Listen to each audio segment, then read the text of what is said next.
Hi guys, my name's Max Getzel and in today's video I will show you how I mount the TeamSavox SV1259 low profile servo in my Xray XB2 two-wheel drive buggy. Let's have a look. Alright, so what we will need for mounting the servo in the car. We will need the aluminium holders which come in the Xray XB2 kit with the carbon upper bridge with the 2 screws, the 4 screws for the servo itself, and the servo horn.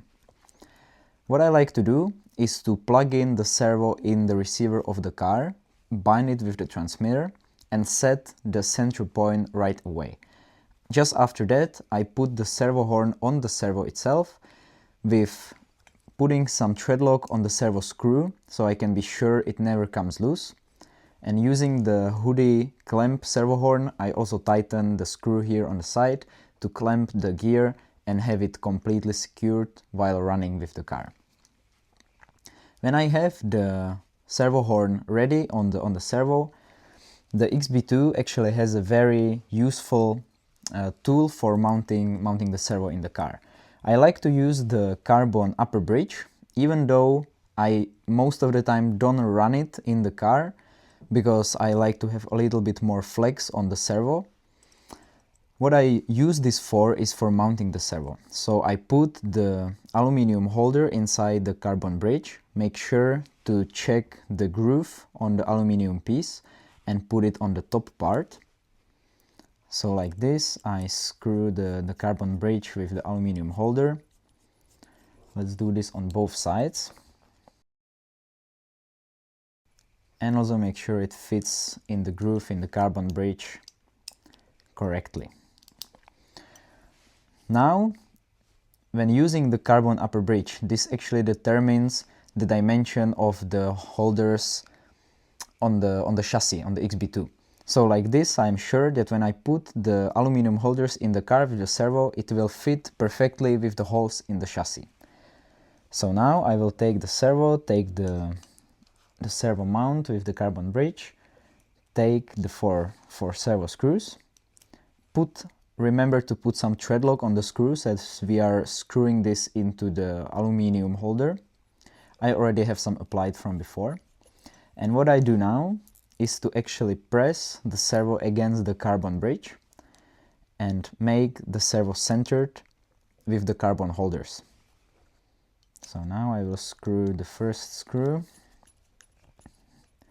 Do not tighten it fully just yet. I take one more screw with thread lock on already from before and screw it on the other side of the servo.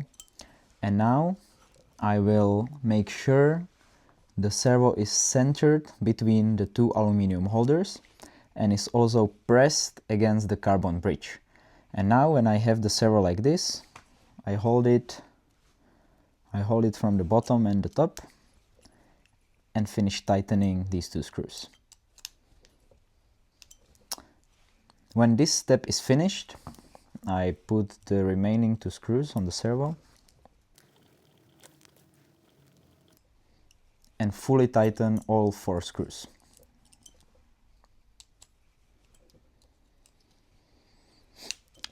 Now, as I mentioned, most of the time I don't run the carbon upper bridge as it removes the flex on the front suspension.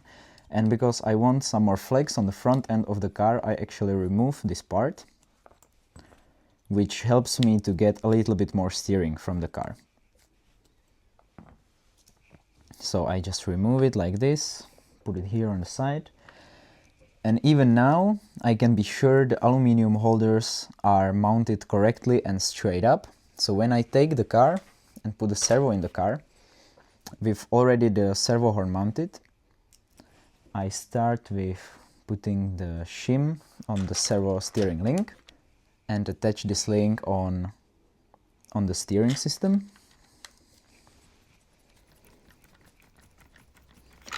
This makes it easier not to lose the shim.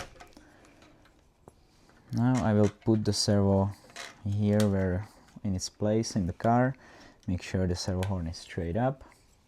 I take the screws from the bottom, make sure to apply some thread lock on these screws as well.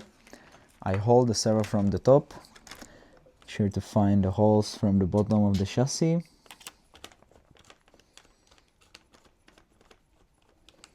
And gently screw it in.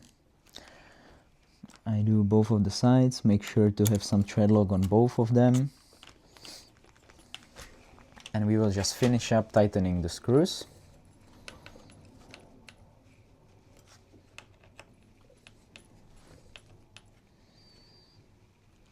Tighten it fully.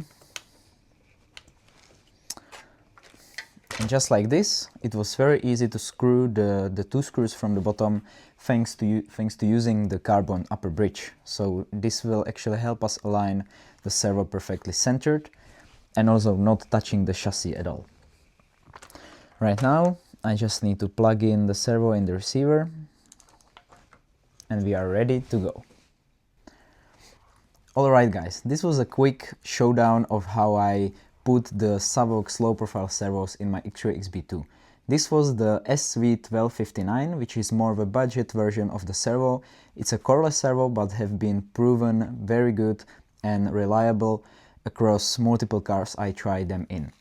So I can recommend this one for anyone who's looking for more of a budget servo or a servo for lower grip conditions where you don't need as much torque and you actually benefit with the lower weight on the front end of the car. I hope you found this video useful. If you still have any more questions regarding the mounting of the servos in the Xray XB2 or any other 2WD or 4WD 10 scale vehicles, feel free to let me know and I will try to help you as soon as I can. Thank you guys for watching and I will see you in the next one.